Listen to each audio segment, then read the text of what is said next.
Howdy, howdy, howdy. We are live. It is Thursday. It's time for the Top 1% podcast from the Medicare Machine Factory. I am Joshua Youngs, the Medicare Machine. I'm really excited about today's guest, one of my good friends I'd like to call Greg Gurbikian, and from Tampa. So he's gracious enough to join us today, even though they've had a hurricane blow through. So thanks for joining me today. Oh, you're welcome, man.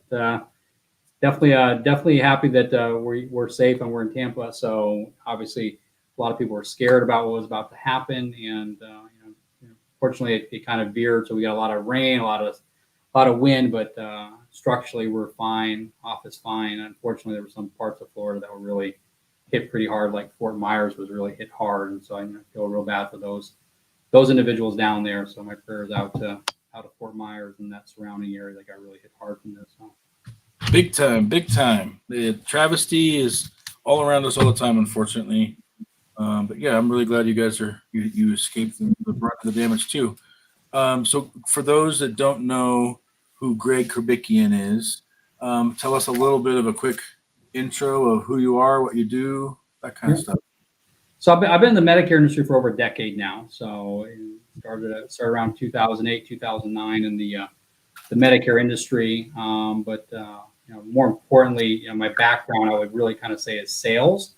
And I've said it many times. I believe everything in life is a sale, and so you have to be prepared in sales. So it just ended up that I ended up in the Medicare industry and fell in love with the Medicare industry. My mom, at the time, how I kind of got into the industry itself is that my dad had been on Medicare, had no clue what that was. I remember somebody initially coming in once to explain the ABCD, and I was like, this is just too confusing for me. I know they try to break it down ABCD, but this government voodoo plan just doesn't make any sense to me. So I'm good. And then my mom was looking to go on a Medicare, and so she had actually held off on her Medicare because she worked for the school board and was retiring, and so she was about 66, 67 with going on Medicare. So I'm like, okay, let me kind of take a look at this and kind of see what's going on. And in that research phase of kind of looking at my dad's stuff, he was on a Medicare Advantage plan, looking at my mom's situation, which she was looking into, and realizing at that time that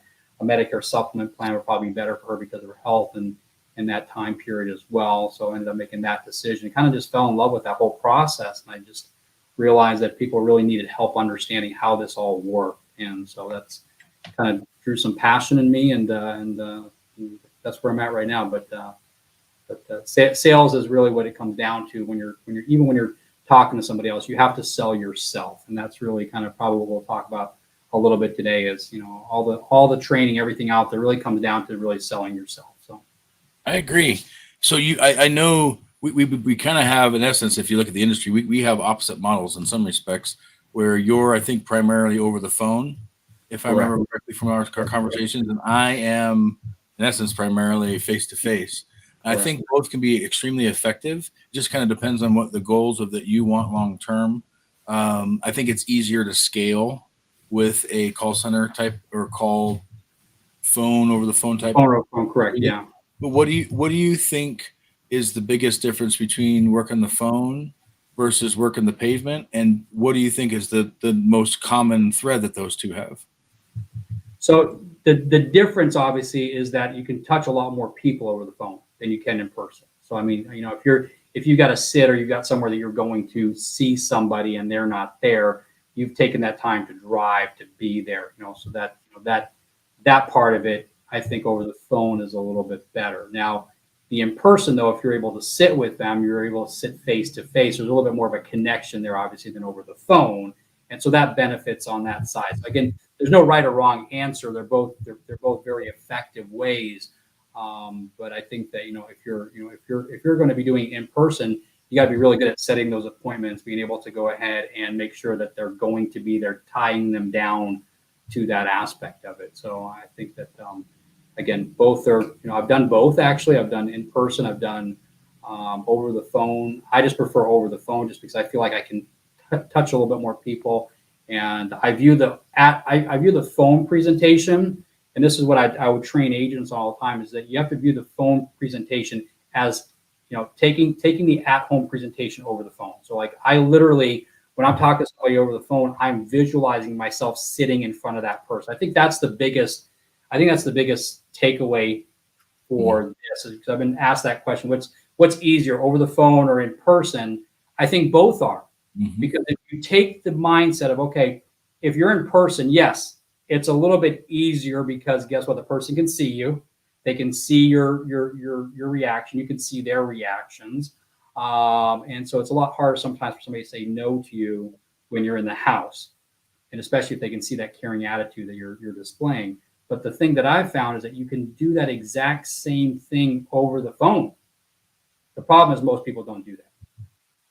And I'll come with some armed information too. I think that when you're over the phone, a lot of times it leads to a more transactional approach, and that's not a good thing. And so if somebody can really, really take the relationship approach over the phone, it can be just as effective as in person. They might be able to touch a lot more people that way as well. So again, but like I said, Josh, is that the problem is that over the phone, it becomes very, very transactional. And some even the best salespeople, unfortunately, get trapped into that transactional approach. And that's where they lose it. I mean, you can do 3 to 4 deals a day over the phone if you treat it like a relationship and not a transaction. But the problem is that when you're on the phone, you're thinking, okay, I've got phone call after phone call after phone call. You're thinking, okay, I've got tons of leads. I got tons of people I can talk to, just person along the line. But that becomes a transaction, and then you fail. Yeah, I agree. I think part of it comes down to, when I'm working face to face, like I have Diana in my office who handles my schedule. So basically my job at this point is all the activity funnels to her, and then I just show up every day and my schedule is full. And so it's easier in person to know, okay, I have a calendar, I have people here, and we do reminder phone calls the day before, and we do all kinds of things to make sure the no-show happens as little as possible. But I'm always ready to pivot. If I have a no-show, I'll just go do some grassroots marketing in that area instead, or something like that.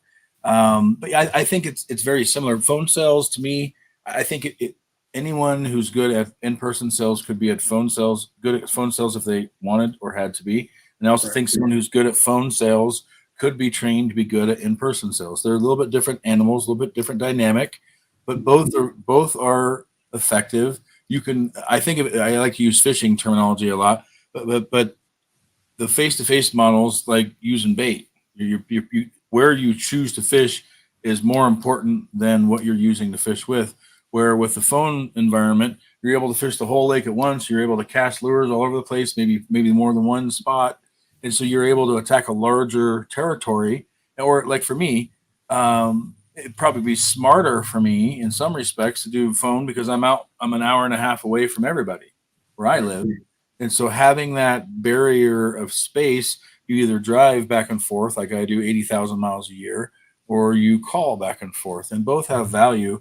I think the positives and negatives are equal, because I think the negative of phone work is the retention side. It's harder to build a relationship, even if you're the best at follow up, even if you're better. There's something different about seeing someone face to face, shaking their hand, giving them a hug. So being able to look. What I really love about face to face is being able to look in their house when I'm sitting there, and I can see grandkids on the wall, and I can see if they love a sports team or if they love, and so I'm able to connect on a more personal level that way. But you could do the same thing by asking questions. So what are your hobbies? What sport teams do you like? What grandkids do you have?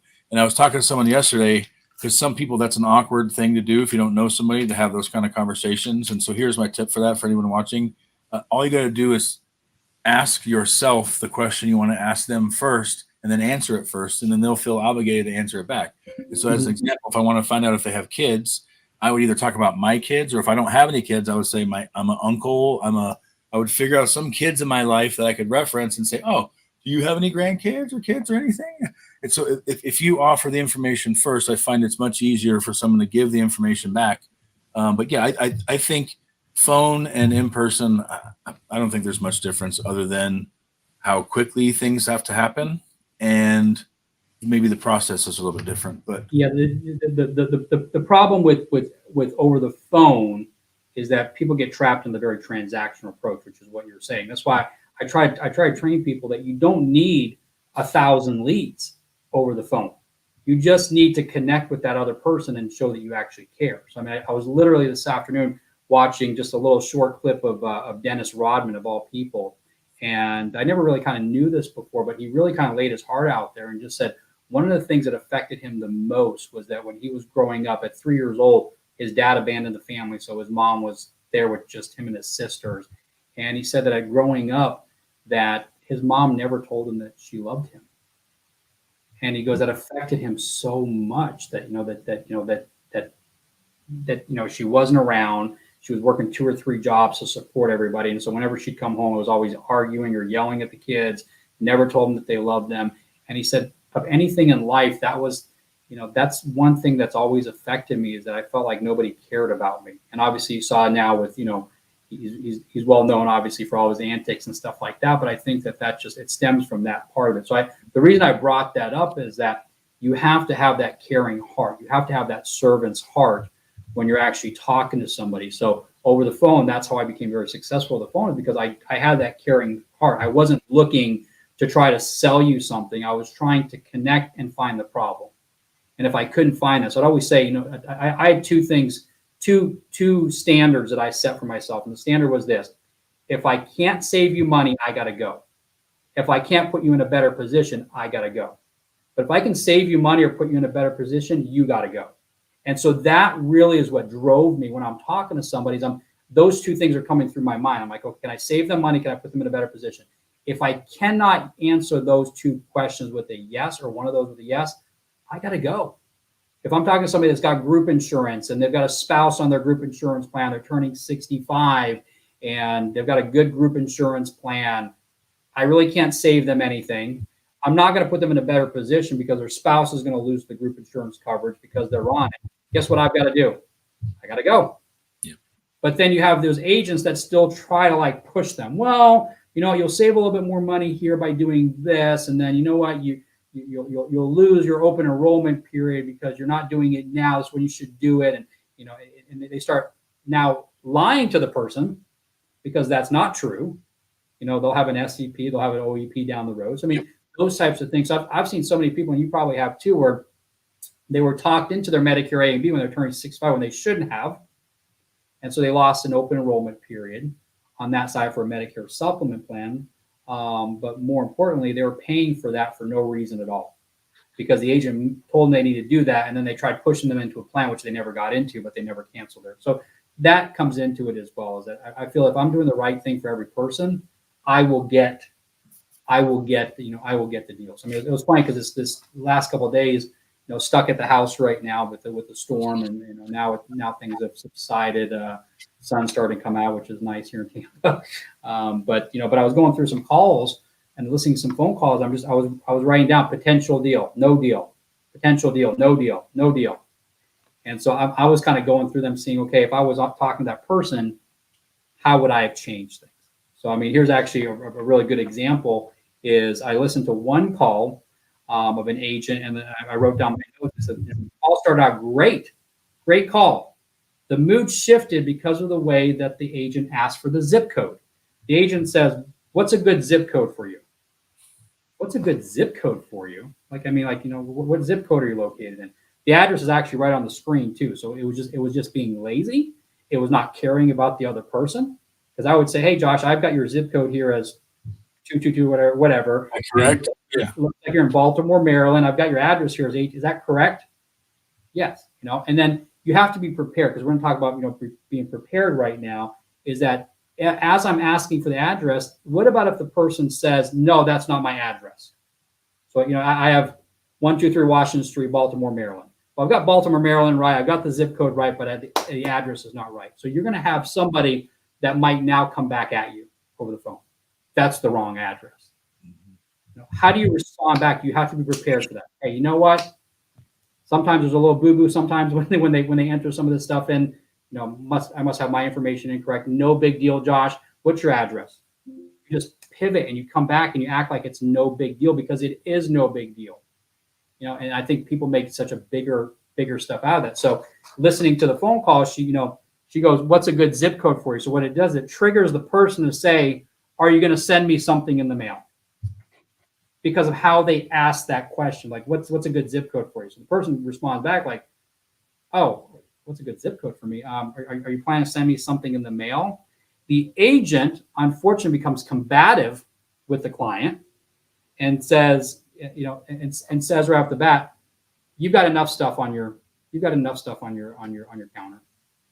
And it becomes a combative thing instead of it just being like the person was asking a very sincere question. It was like, you're asking what good zip code, are you sending me something in the mail? What's going on? And Right. literally, because what did they do? They were looking at it as a transaction. They weren't looking at it as a relationship and caring about the other person. And so, I mean, so I wrote on there potential deal. Like it never even went anywhere because they got a little combative and the call ended. And now is that agent. So we're talking about in person over the phone. Is that one right there? I would have probably closed that deal just because I could hear the tonality. So when I talk about Josh bringing the at-home presentation over the phone, is that you and I are talking and we can both see each other right now. That's how I treat my phone calls. So if there are people listen to this that are doing it over the phone, you have to see it just like Josh and I are seeing it. Is if I'm talking to Josh and Josh is not, I can't see you, I still see you. I'm still visualizing you. Okay. I might have you as a bald person with glasses on.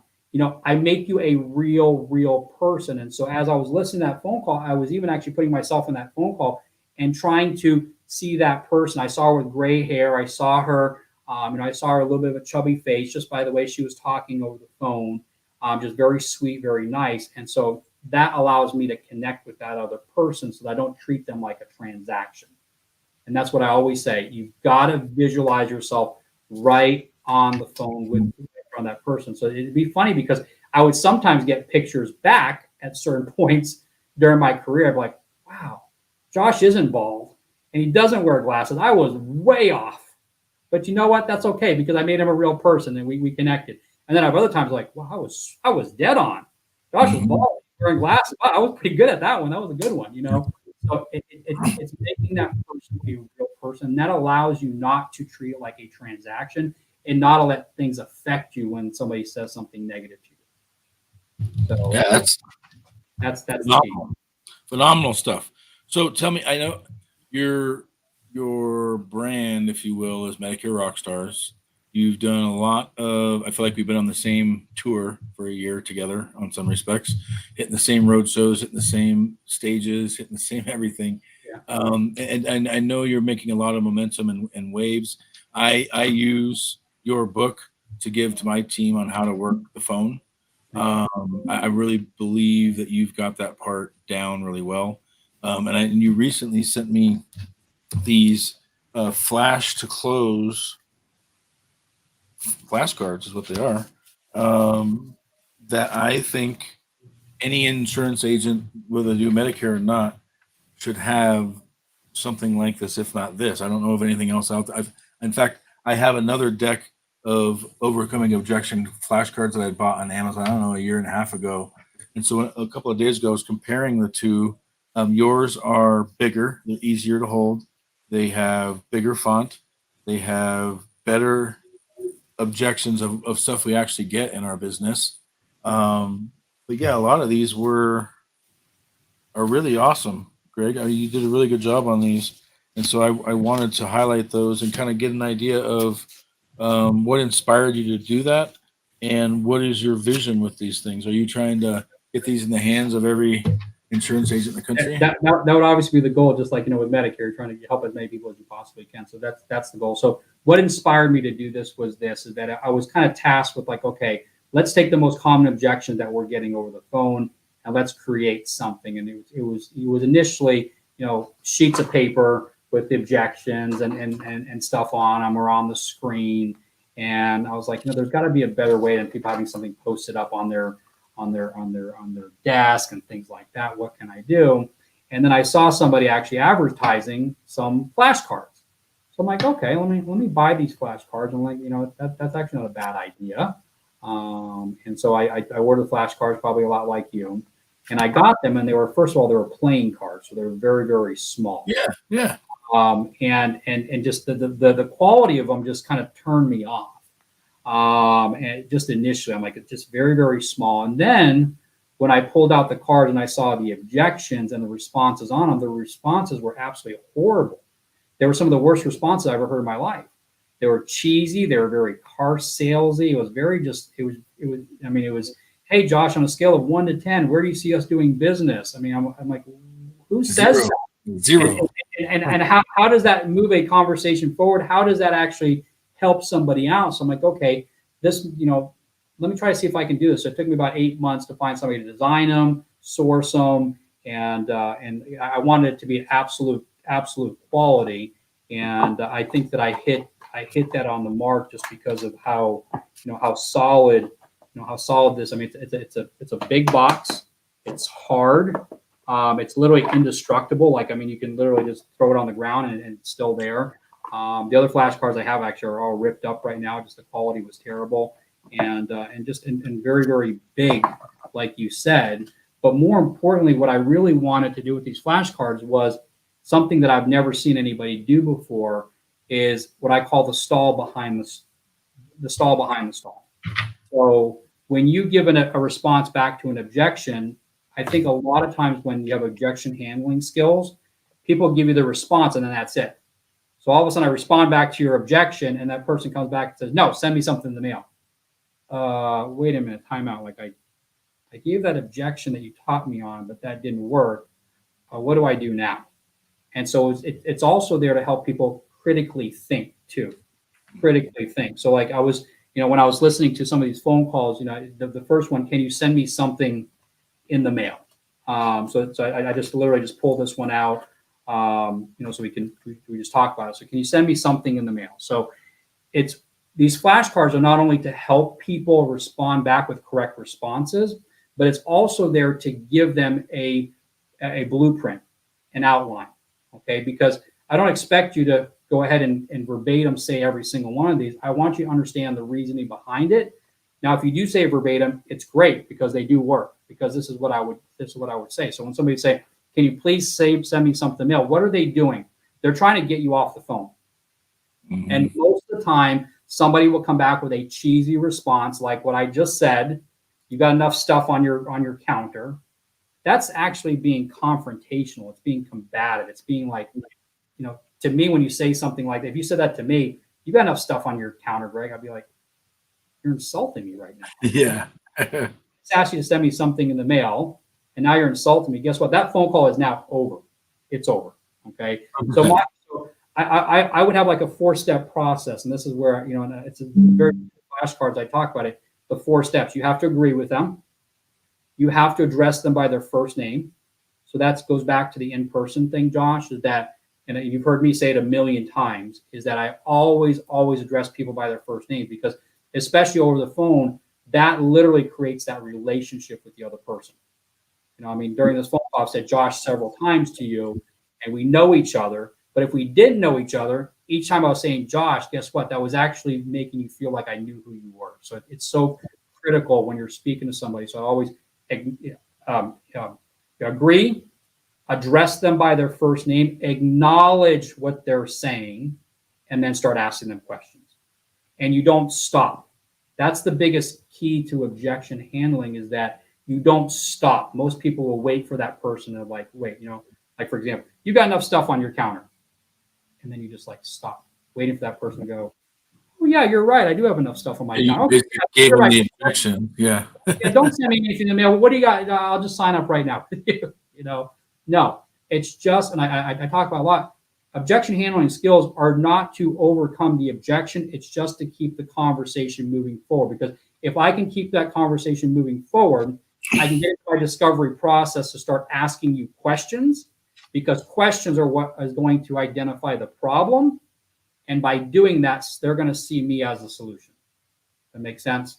I wrote the book, Sell the Problem, Not the Solution. And I say it all the time, is if I uncover the problem, they're going to see me as a solution. But if I am providing the solution, they're going to see me as the problem. And unfortunately, that's what most, I would say 90%, 90+% of people, that's what they do, is they always lead with the solution and not the problem. And then they end up becoming the problem. So like, for example, can you send me something in the mail? So how do you respond properly to something like that? Send me something in the mail. So I said the first thing was agree, right?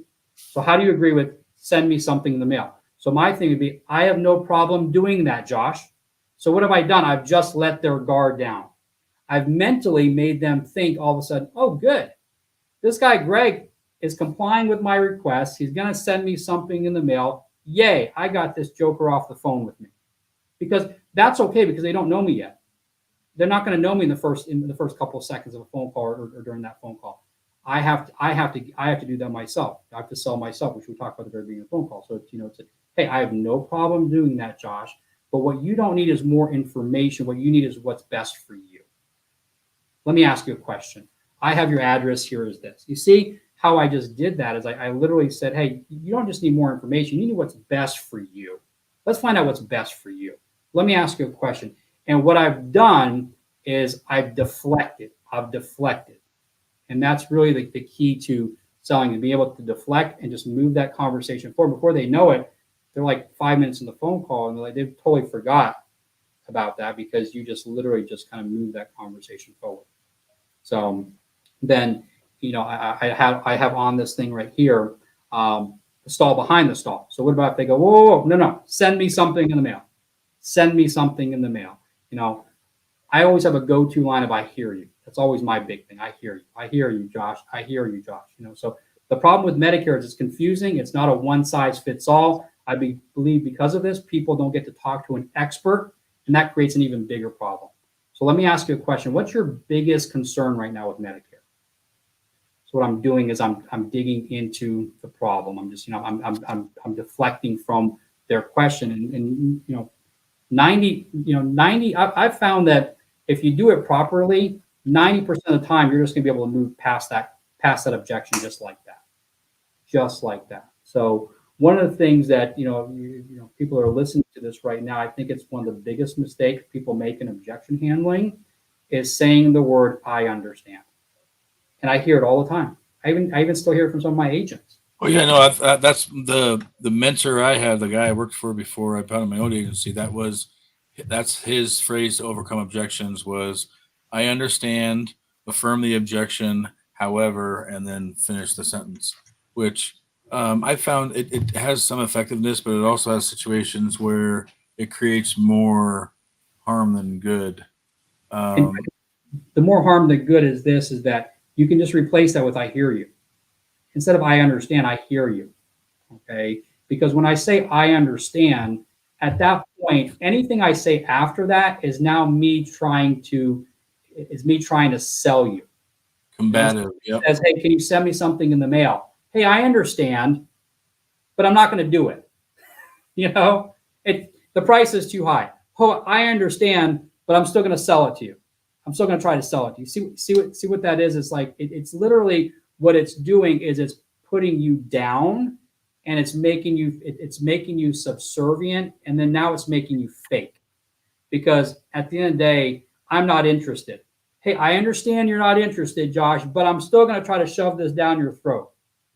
Now I become that cheesy salesperson because I just told you I understand, but yeah, I'm still going to try to push this on you. Right. Saying, hey, I hear you. I hear you, Josh.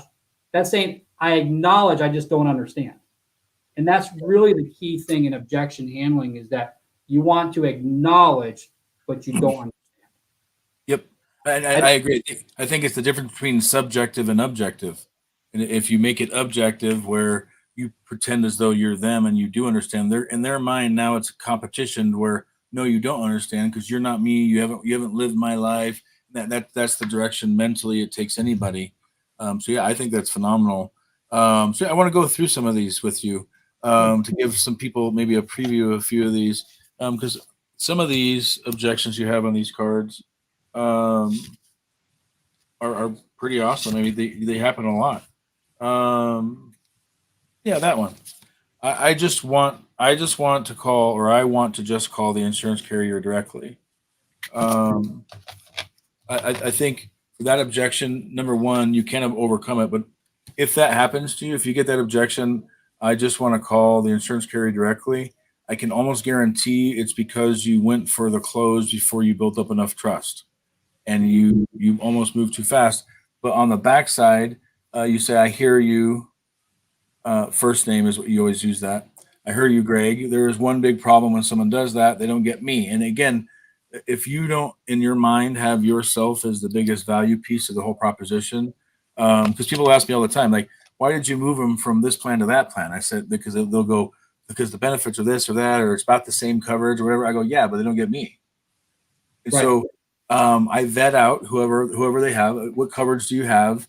Who are you working with? What agent do you have? And then I go further. When do they call you last? When they called you last, what was it about? How often are they checking in on you? Do you call them first when you have problems, or do they expect you to call the carrier? And I paint the picture of what a bad agent looks like. And if they are that, then I'm the guy that's saving them. But if they say, "Oh no, Greg is awesome. He calls me once a quarter. He says happy birthday to me every year. He makes sure I'm taken care of." Then me professionally and ethically, what I do is I say, "Awesome, Greg is great. You should keep Greg as long as possible. Here's my card just in case. If Craig dies, retires, or moves on you or whatever, call me. But otherwise, keep Greg. It sounds like he's doing awesome." But even you saying that, Josh, right, that percentage is like almost like literally none.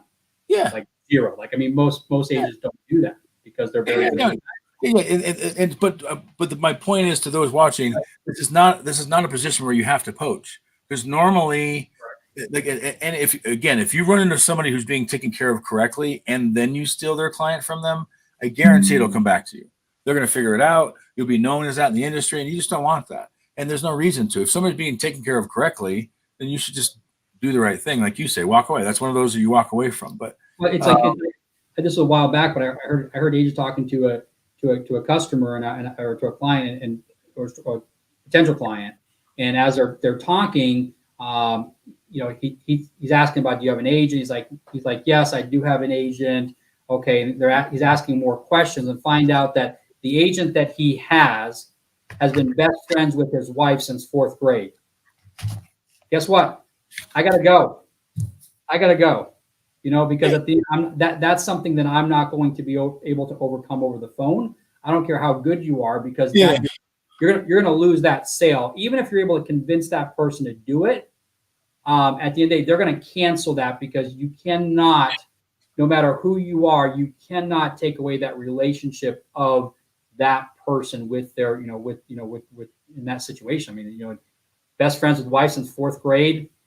That's, you might be really good at sales and be able to convince that person right then, but it will come back to haunt you, because they will. I heard something recently that rings true, and I never thought of it that way before. But the last one to pitch almost always wins. And if they've had that relationship that long, then guess who gets the last pitch? It ain't going to be you. And so you might overcome the objection for the day. Yep. The second that other agent finds out what happened, they're going to reposition, and you're going to become the objection, and they're going to get rid of you. And so you might as well just skip the whole process of the chargeback and all of that, and getting a bad name for yourself, because doing something like that, you put yourself at risk for negative attention or a negative review or other stuff. Like for me, I remember many years ago, this is a really good example, is that I had this gentleman on the phone. I'll never forget. There's some stories you just always remember. And it was probably like that last one that I was like, okay, I'm never attempting, because I feel that I'm one of the best salesmen out there. So I'm like, I'll sometimes try to push that envelope just a little bit. So the story went where I talked to the guy. He was, he had major health issues. He was being pitched a Medicare supplement plan at the time. This was many years ago. That was much higher, about $90 more than the exact same plan that I had. So it made literally no sense at all for him to do it. And more importantly, it was his next door neighbor, who was a retired cop, that decided to go ahead and become a Medicare specialist. So really, literally had just started doing it. So, it's a company out there that I'm not going to mention, but it was a company a lot of times will have the price are higher. So they want you to go in person to do it. And so I realized this will be the last chance he ever gets to be able to get a Medicare supplement plan without any medical questions, because of health conditions. If he gets into this plan, it's over. He has to stay with that, or he has to go with an MA down the road. Okay. So as I'm asking these questions, I'm like, you know what? Even if I'm able to convince him to do this, the neighbor is still going to end up having the last pitch. So I even told him, I said, you know what? I said, I know your situation. I know what's going on. I said, but based on your scenario, I said, if I were to be able to help you with this, at the end of the day, you're going to end up going with your neighbor anyway. No, Greg, business is business. Business is business. And if it's better for me, I said, let me ask you a question, Josh. Let me ask you a question, Josh. I end up helping you. I become your agent. And you and your neighbor are both wheeling your garbage can down to the end of the driveway. Is it an awkward situation? No, Greg, business is business. And I kept trying to push the envelope, and I found myself at the end of the day where I just could not convince him at the end to sign up. And so I let him go and called him back, and he said, Greg, you know what? He said, you're right. You're right. It would be too awkward for me. I've got to go with my neighbor. I know it's more expensive. I know exactly what you said was true, but you know what? It would be awkward, super awkward if I'm doing my garbage can because we're really, really good friends. If I did not go with him, he would be pissed. It would be very, very awkward because he said, this is what I've got to do. So unfortunately, I've got to do it. Things change, Greg. I'll call you back. I'm like, well, they're not going to change. But yeah, have a nice day. So I say that story because that was one that I tried pushing the envelope when at the end of the day, even if I had signed him up, he would have actually ended up canceling just because of the relationship that was there. So it's so important when you're asking questions to identify, am I saving this person money and am I putting them in a better position? And I could not answer that second one. Even though mentally I'm like, yeah, I'm putting them in a better position. I'm saving them money. I'm not putting them in a better position because that's going to be way too awkward with that other person. And unfortunately, it's going to be, because we've all had that, I think, at some point in our lives where we purchased from somebody that we had a relationship with somebody else, and it kind of came back to like bite us, So it was, I remember an incident with the cell phone. Like my wife had gone and used this guy at the cell phone. They were like, helped her out tremendously. And then I walked in, and I didn't know.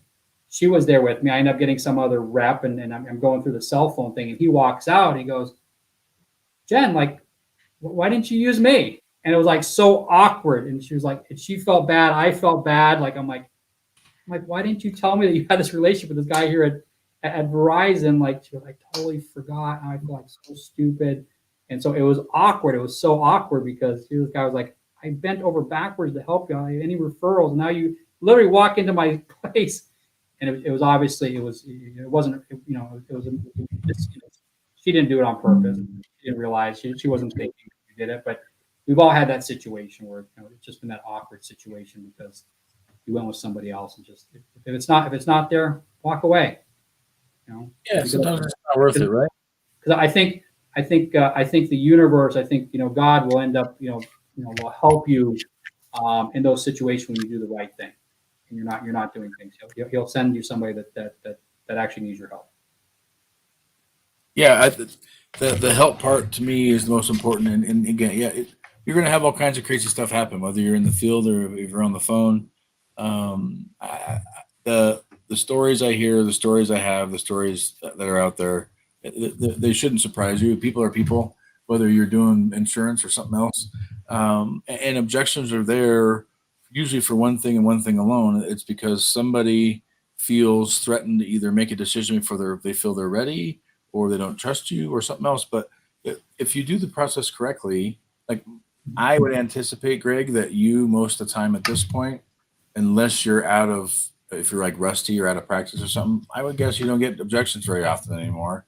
Because to me, the real key of objections is you get really good at overcoming them, number one, but number two, you analyze, why did it happen? Like go back before the objection happened, and what was the conversation before that led to them throwing the objection at you? And usually you can find something in there that prevents the objection from happening. And again, my favorite thing to do that, and it happened to me yet this morning. I was on a call because I'm looking at doing some more digital marketing and some other stuff. And so this guy that we were on the Zoom with, all of a sudden I felt him positioning to close me. And when you're a salesman, you can kind of feel those things coming. But the skills he was using were really good. What he was doing was he was giving me all the objections in a question. So all the objections that I could have come up with, he was trying to basically throw them at me to see if that was the one I was going to bite on, virtually eliminating all of the objections. So at the end, there was only one foregone conclusion in my mind, and there was only one foregone conclusion in their mind. And that tactic is very effective. If you keep running into an objection, or you keep getting objections in your process, you strip it back and go back to the beginning and figure out, if I was the other person, how would I adjust things to where I wouldn't ask that same objection question? Because most of us, if you really analyze the scenario and we flip the script and we put the shoes of ourselves on the other person, most of us would give the same objections to us that we would get because of how the process went, right? So yeah, I think set the call. Go ahead. Yeah, it all comes back to asking the questions. And I always talk about this. I said, every question you ask should be designed to overcome some type of objection or find the problem. So for example, like, hey, Josh, has anybody gone over Medicare so that you understand? Has anybody taken the time to actually kind of go over Medicare with you? If somebody says yes, so let me ask you a question. What are they, what did they go over with you? What are they recommending? So I'm getting in their head to find out exactly what they're looking at. Well, yeah, they're recommending that I end up going with this and this. Okay, well, what company are they recommending? They're recommending I go with AARP. Let's just use that. Okay. So in that kind of situation, a lot of times what I would do is what I would always do is I would ask them the question. Let me ask a question, Josh. Why haven't you signed up with AARP yet? Why haven't you signed up with them yet? Because I get into this curious mindset of like, okay, so somebody's pitched you this whole thing. They've recommended this. So why haven't you done that yet? And it's not me being combative. I'm actually curious, like, what hasn't made you sign up with this yet? Because if you ask that, they'll start telling you why they didn't do it. Well, I wasn't sure if my doctor was in the network. I didn't like the person. They were kind of a little pushy with me. They'll tell you how to sell them. They're saying, don't be pushy. I didn't understand everything. And so, I've always, I figured out in sales is that there's two reasons why people don't buy. There's only two reasons. And it's either doubt or they don't understand something. Those are the two reasons. They either doubt or they don't understand something. And then I figured out how to overcome those two things. And how you overcome doubt is you provide facts. Facts always overcome doubt. And for somebody who doesn't understand something, you use stories and examples. And that helps people understand things. And so, when I would get to the end of a phone call and somebody was not closing with me, and I knew without a shadow of a doubt that it was the right thing for them, what I would do is I would go back. I call it the go back method. I would go back over the facts. I'd give examples so that would help overcome those two things. It would overcome the doubt because I'm providing facts, and I would overcome they didn't understand because I'm giving examples and stories. And so sometimes I would know exactly it was doubt. Sometimes I know it didn't understand. Sometimes I didn't know. So I would go back and I would go over the facts. So Josh, here's what you had told me earlier. You mentioned to me that this was a big concern of yours. And here are the facts. Here's how that addresses that. You told me this happened. And then let me explain to you, when you go to the doctor, so I'm giving examples, I'm giving stories so they help understand it. So, I had a long time ago, I had an agent that was on the phone call and she was getting to the end. The person just wasn't closing. It was the right thing for her. I'm like, go back. She went back like 3 times. And she was literally, I remember her face just looking, Greg, I'm going to hang up the phone. Like, they're not buying. I said, they either doubt or they don't understand something. She goes, she understands it. She understands everything. She's just not moving forward with me. And I said, well, ask her this question. What's your biggest concern now that you're going on to Medic? What's your biggest concern? Let's just forget about everything else. What's your biggest concern? And the lady goes, my biggest concern is I'm worried that if my doctor will take this supplement. Well, the girl was selling her a Medicare supplement plan. So the fact of the matter, that yes, her doctor took Medicare, So it was just, I remember her turning to me and looked at me, and I'll never forget the look. It was like, Greg, she didn't understand it.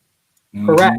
Didn't understand that Medicare was a primary insurance. She could go anywhere she wanted to. There was no networks. There was no referrals. You did not get that. Well, you might have told it to her 6 times. She just didn't understand. It didn't compute.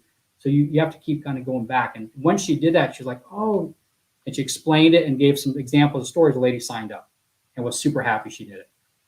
So a lot of times it's, people won't close with you because they didn't understand something, even though you thought that they did. And I always talk about, I'm like, hey, Medicare to you and me is like, it's like the easiest thing on the planet. Like to me, it's like Medicare is so super easy. You either Medicare supplement drug plan, or you get a Medicare Advantage plan and you have an all-in-one plan. It's how much simpler can that be? But that's because we are in the industry and we do this day in and day out and day in and day out. So I always say, you know so much, they know so little. You know so much, they know so little. And you have to come down to their level and explain to them in a way that they can understand it and make it simple. And that's really a lot of agents don't take the time to stop during the process to make sure that the words they're saying are being comprehended, that are understood.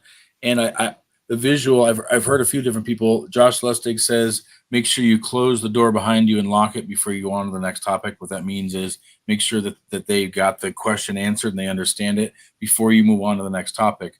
My visual that I use is the old Donkey Kong. I think of all those levels, those ladders, and each time you go on to the next level, make sure you kick the ladder down, because you don't want to go back to that top. You don't want to get to the end of the process and be like, oh yeah, remember that question we talked about at the very beginning? I still don't understand that one. Because then if you have to go all the way back to the beginning, then technically you end up going right back through the whole process again, and you have to go through the whole close and the whole process. And being able to push to bed the topic before moving to the next topic is very important.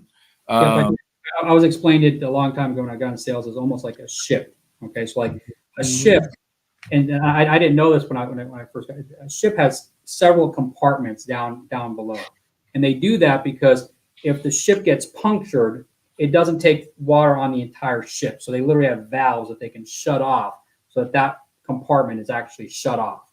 So if one gets punctured, they shut off the valve so that water doesn't permeate through the entire ship. And so that I visualize sales like that as well. As you've got these compartments like a ship, and once you get past that compartment, you shut it off. Move to the next compartment, shut it off. Move to the next compartment, shut it off, and then and make sure that each compartment they understand. Because if you don't do that, what ends up happening? The entire ship takes water, and it sinks. And so that's my kind of the same type of thing with that my visualization. If you don't shut off those compartments, you're going to sink your entire sail. You're going to sink your entire ship because, and so you're 100% correct. I'll listen to phone calls. I'm like, that, you ask that question, the person's like, yep. No, they didn't understand it. I'm waiting for that. Oh yeah, that's great. That's fantastic. That's what I'm looking for when I'm asking those questions. Hey, Josh, does that make sense to you?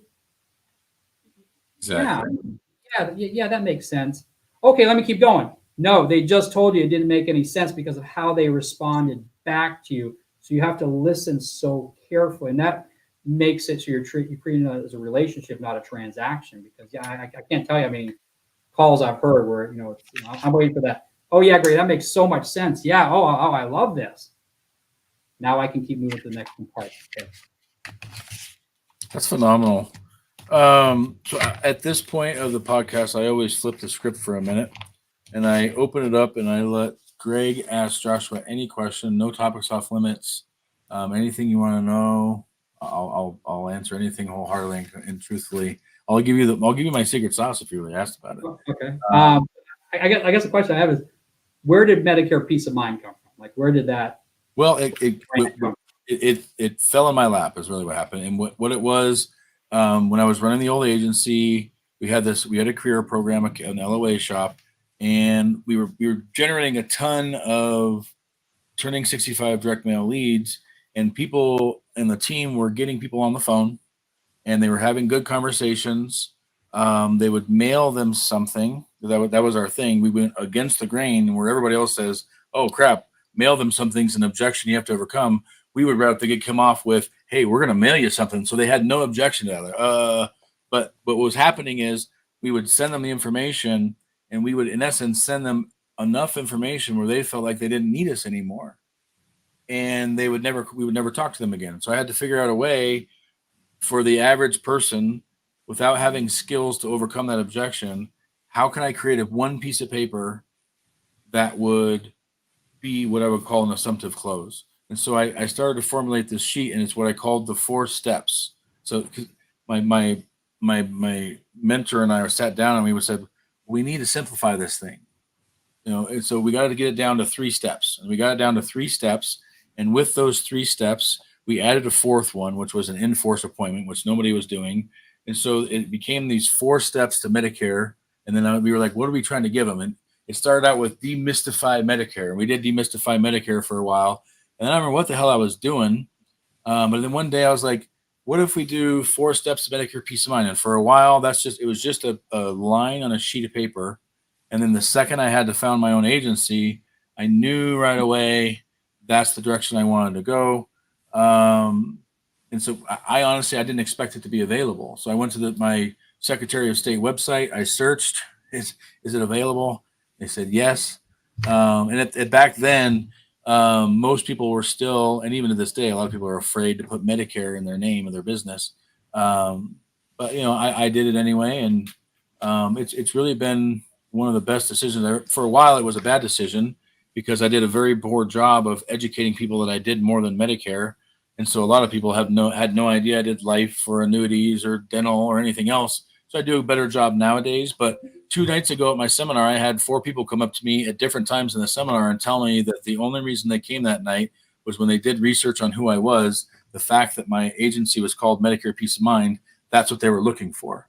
And so your brand is very powerful. And so I lucked upon it more than anything. It just kind of fell in my lap. And then, it's been a very good thing. Branding's powerful.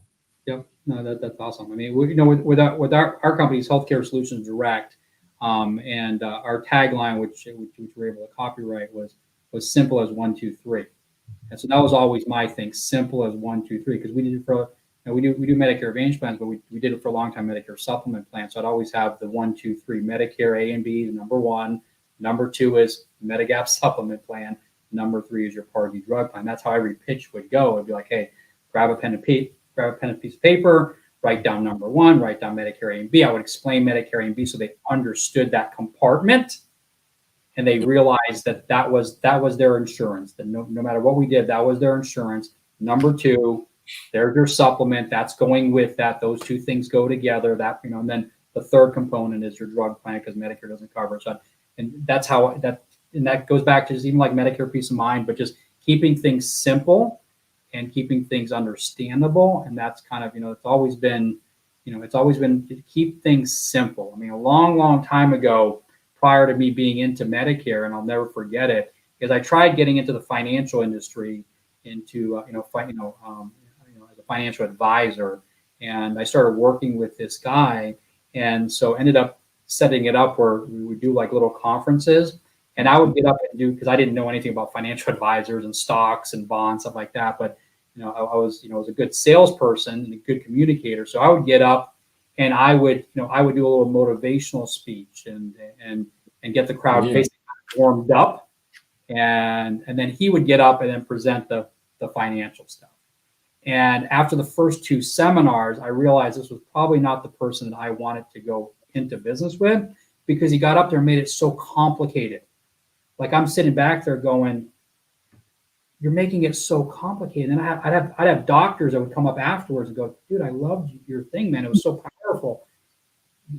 Your guy that you have here, man, I don't understand what he was talking about. Like it was like boring. It didn't make any sense. I mean, he thought like he was talking to doctors, like he had to like really like make it like some, intellectual thing. Yeah. Intellectual thing, and confuse them instead of just keeping it simple. And I think that was very eye-opening to me as a young age, realizing even if you're talking to the smartest person or you're talking to the dumbest person, if you keep it simple, it's going to go ahead and take care of both individuals. So keep things simple.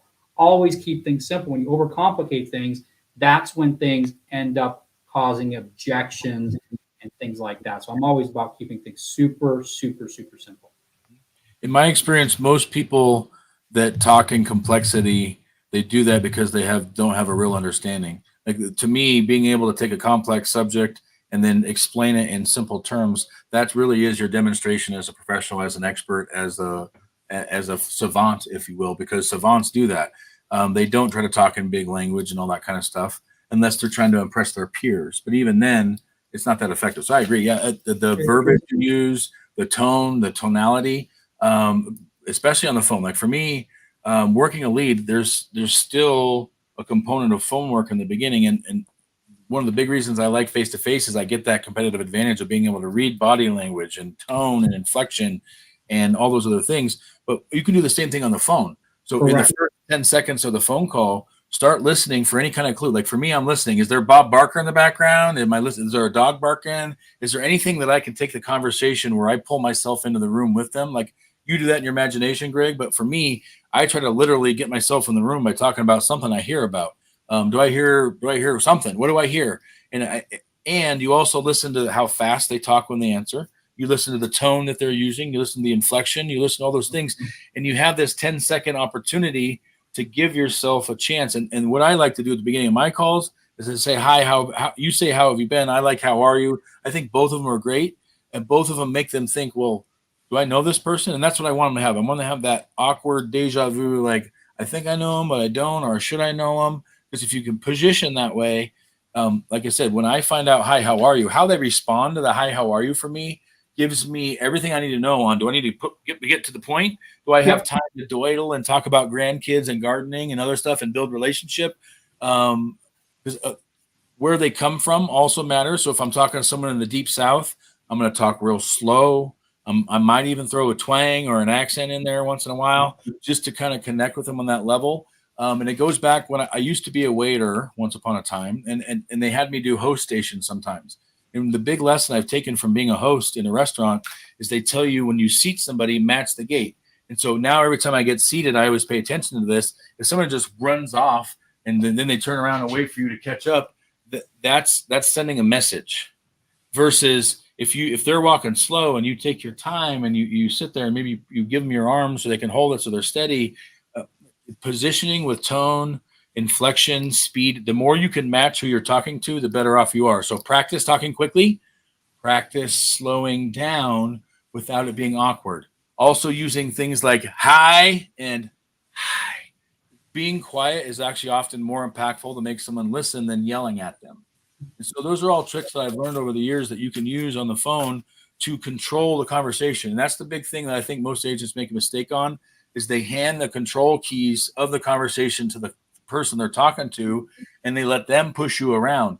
Versus, remember, your time's just as valuable as theirs. The only thing is they weren't expecting you to call. So you got to give them a little bit of a benefit of the doubt and a little bit of room to be frustrated that you called them and that you interrupted their day. But if you the faster you provide value, the faster you connect, the faster you put yourself in a position that you're building a relationship instead of trying to sell something over the phone.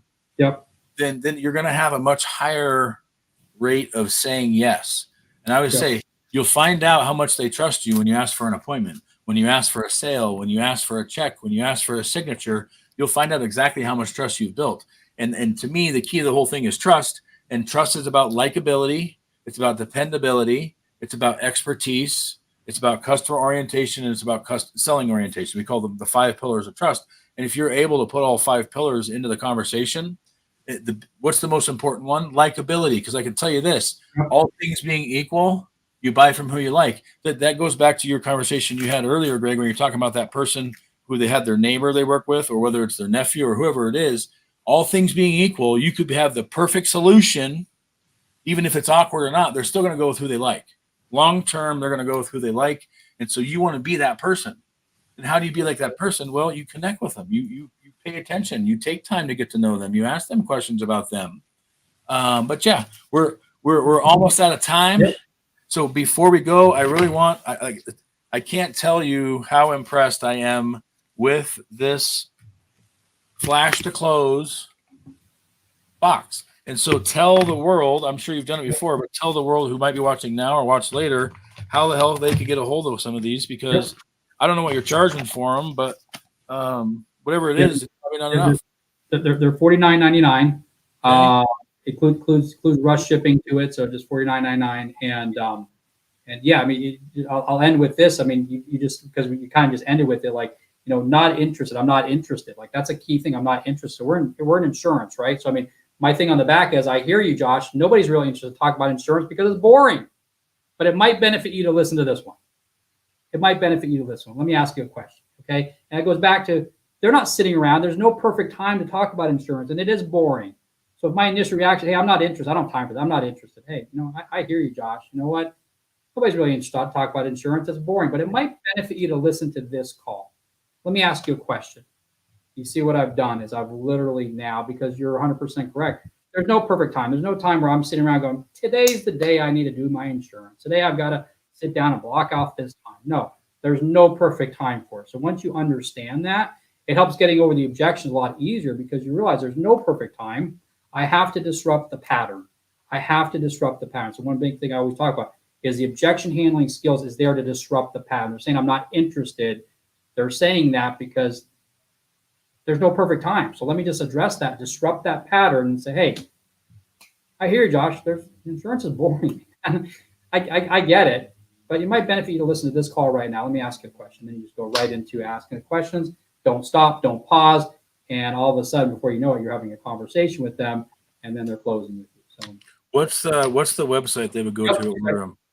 Flashtoclose.com. So FLASH, flash, the number 2, and then close.com. So flash here on the bottom real quick. .com. You ordered it. You'll have it. There you go. Thank you. It's on the screen right now. There you go. Perfect. Bingo. So you'll have it in about 3 or 4 days in your mailbox. And then I would just recommend just going through them, just learning the concepts, learning little things, because you'll be hit with several. I went through phone calls and listening, and the top 3 I came up with was, can you send me something in the mail? That was a big one that I heard. And I heard, I don't have time for this. Can you call me back later? That was another one. And then, who do you represent? What company do you represent? So those were 3 that I wrote down that I heard as I was listening through phone calls. So guess what? Those are 3 that I would take, and I would really, really get to know those. I really, so start figuring out which ones you're having the most problems with. Find that card in the deck, and then start really, really, really understanding it. And I'll leave the audience with this, is that buying is 15%, logical, and it's 85% emotional. 15% logical, 85% emotional. So when I'm responding back to objections, I start out with the 15%. I start out with a logical response. And if that doesn't work, I go to an emotional. So I keep the biggest one for me.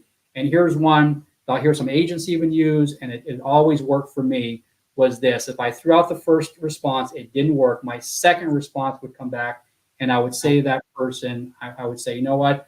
I don't believe there's any coincidence in life. I believe the universe put us together today for some reason. I don't know what that is.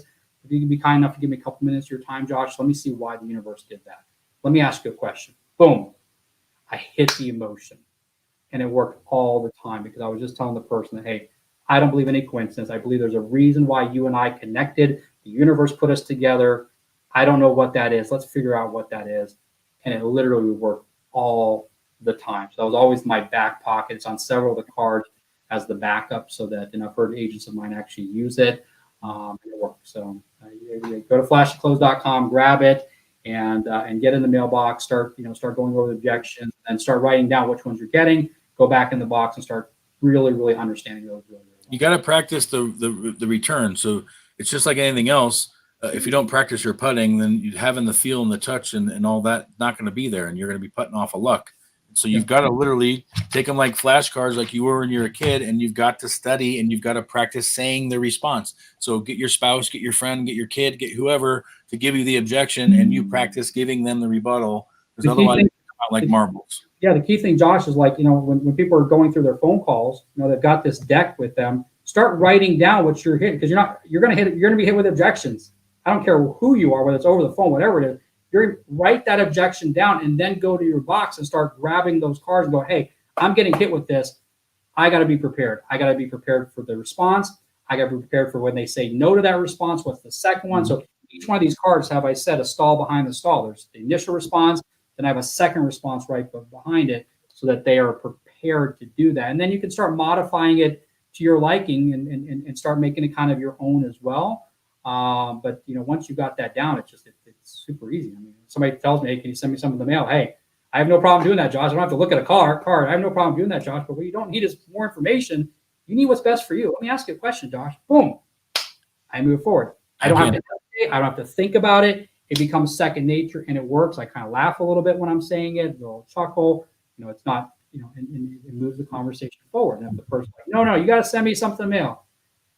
Yeah, I hear you, Josh. I don't believe there's any coincidence in life. I believe that the universe put us together for a reason. I don't know what it is, but give me a couple minutes of your time. Let's find out what that is. Let me ask you a question. Boom. And it typically always works when you do that. So. That's fire, ladies and gentlemen. You got your price of admission just for the last couple of minutes. He is Greg Gurbikian. I am Joshua Young's The Medicare Machine. This has been the Medicare Machine Factory Top 1% podcast this week. Join us next week and the week after every Thursday, 1:15 p.m. Mountain, and that will be all the way through AEP. Now, just understand, during AEP, I'm going to be out doing what I do, which is write a bunch of applications, help a lot of people. And so I'm going to be pre-recording a bunch of these through AEP. But I'm bringing the fire. I'm going to try to make sure I have awesome guests like Greg. I mean, come on. Greg just brought the heat today. Thank you for your time, despite all the chaos that you're living around. And so I look forward to seeing you again soon. And thanks for joining me today. Thanks, Josh. Have a great AEP. You too.